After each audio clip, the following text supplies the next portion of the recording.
Well, when I came back from the 73 Cup final, I thought, has there been any real history books produced on Sunderland Football Club? And I couldn't find any of note. So I decided to do research and end up in books. I didn't realise it would take us that long. It took us about 13 years to get all the information together. And then the book, I approached various people to produce the book and eventually got it done in 13 years different, in 1987 I think it was. And it came out, but there was stories behind it where the club was going to help,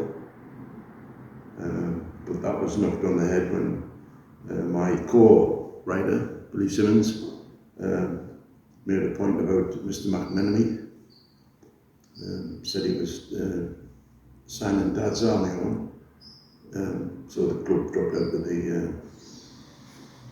the deal they were going to have. So I had to then basically put my house on the line to produce a book.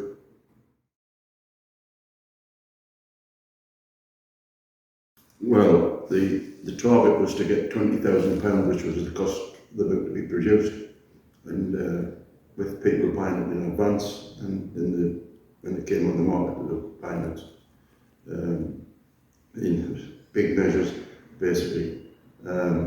It was cleared off. I didn't lose my house, and we just went from there. The Sun Supporters Association down beside Roker Park, they helped out a lot. That was where the place was where you could get the book, no problem. Billy worked there as well. I didn't let Sunderland have any books for quite some time because of the fact that they'd dropped out of the deal.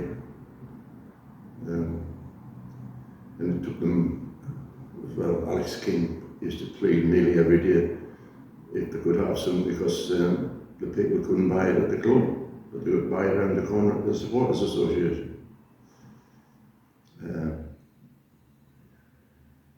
From there, it didn't take very long before the 5,000 books that were printed were sold out.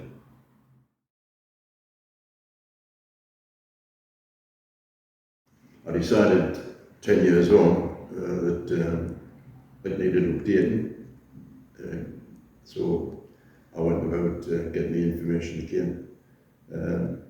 My younger brother helped us.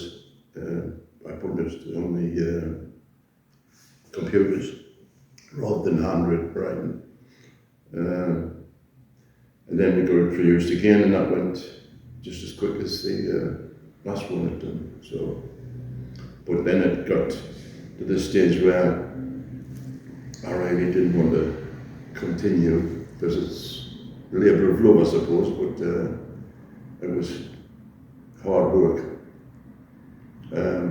And then my younger brother decided to surprise me by saying he had transferred both books onto the website, and he's called the StatCat, and that's been the reference ever since.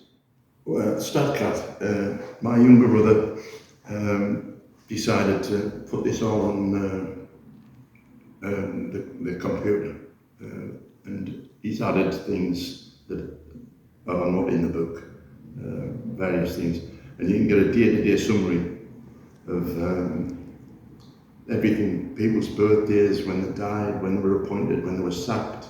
There's loads more information in the StatCat than there is in the books, but the book started it off really, and he's just took it about 10 steps better than the books are for information on Sunderland Football Club.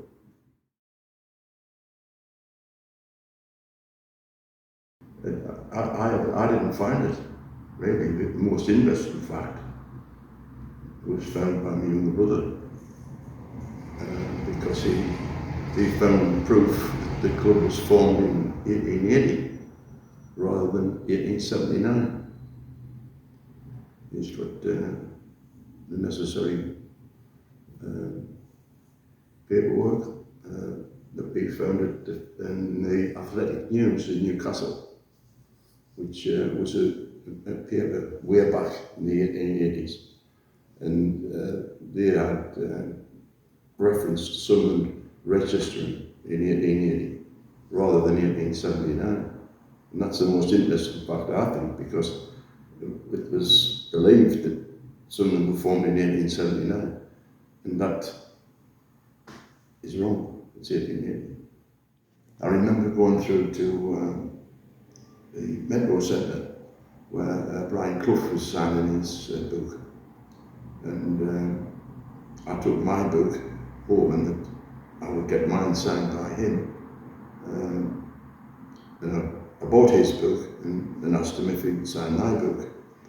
And there was a queue, quite a long queue behind us, and he sat and talked to me for 10 minutes, and while everybody had to wait because he wanted to know how long it took us to do the book, where I'd been, where I got all the information from and all that. And he actually signed my own book, Best Wishes, Very Best Wishes, Brian Clough, which is something that I treasure with my book, because he was a class centre forward. I did a lot of research at the Sunderland Echo when I was up in the Pennywell area.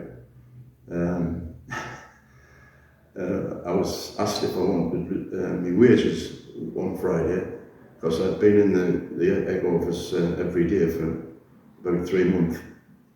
And one of the staff decided that I must have been one of the staff, and she offered us like my wages, but I had to tell her that I wasn't. I was a guest, and she went away. I was a bit disappointed I didn't get any money, but never mind.